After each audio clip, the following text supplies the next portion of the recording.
Thank you very much. And next month, we will continue our crusade to protect women's reproductive freedoms.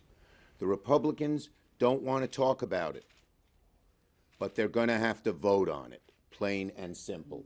Here's what they think. They say, this is the Republican plan, we don't need a federal ban when we have the Comstock Act on the books.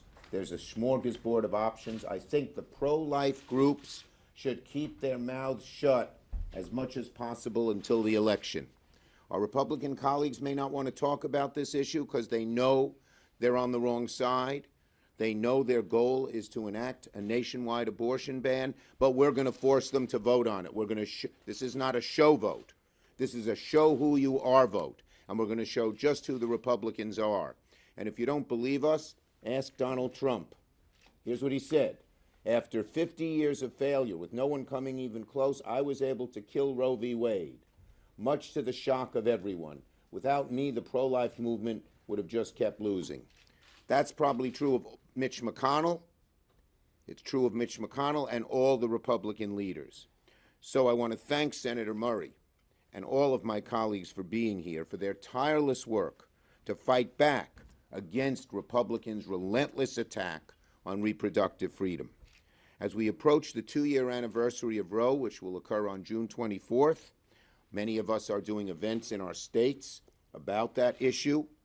As we approach the 2-year anniversary of Roe being overturned, this month could have been a month when the Senate came together to protect Americans' reproductive freedoms. It could have been a month when both sides came together to pass common sense legislation protecting reproductive care like contraception and IVF. It could have been a month when we put to rest the worries of the millions of women across America enduring attacks on their reproductive freedom in the aftermath of Roe. But instead, June has been a dismal month for MAGA Republicans and their attacks on women, families, and reproductive rights, because Senate Democrats are forcing them to vote and show who they are and what they believe. And it's shocking to many Americans that they wouldn't protect the right to contraception, they wouldn't protect the right to IVF, and they wouldn't protect the right to have an abortion. In the last 2 weeks, Senate Republicans have shown that for all their attempts to sound moderate on reproductive care, when it comes time to vote, they choose MAGA extremism. We tell America, look at how they vote, not by how they talk or how they zip up their mouths and refuse to talk about this issue. When Republicans block protections for IVF, as they did a few days ago, they chose MAGA extremism over the American people. When they block protections for contraception, a few weeks ago, they chose MAGA extremism over the American people. These hard-right extremists are hell-bent on restricting every reproductive right on the books if they take control in November. And they went so far to put it in writing. Listen to this. They've outlined extreme plans in Project 2025. Read it. See how extreme it is. And that's the plan crafted by Trump allies and former Trump administration officials, and it speaks for the Republican Party, unfortunately, with rare exception, as a whole.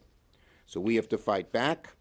It's why yesterday I took the first procedural step to place on the legislative calendar the Reproductive Freedom for Women Act, sponsored by Senator Murray, myself, and co-sponsored by every Democratic woman in the Senate on our side of the aisle. The measure affirms a woman's fundamental right to choose and calls for enshrining the protections of Roe into law, which the overwhelming majority of Americans want.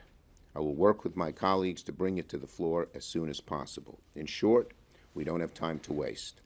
When Donald Trump continues to this day to brag about working with Senate Republicans to confirm 3 right-hard Republican justices who eliminate Roe, we know the Republicans will never stop choosing MAGA extremism over the American people. But Republicans can't run away from the basic truth.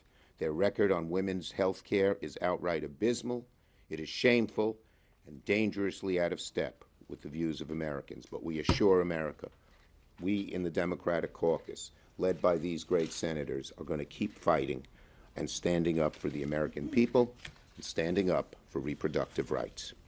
Senator Stabenow. Well, thank you so much, Senator Schumer, and thank you, Senator Murray, for bringing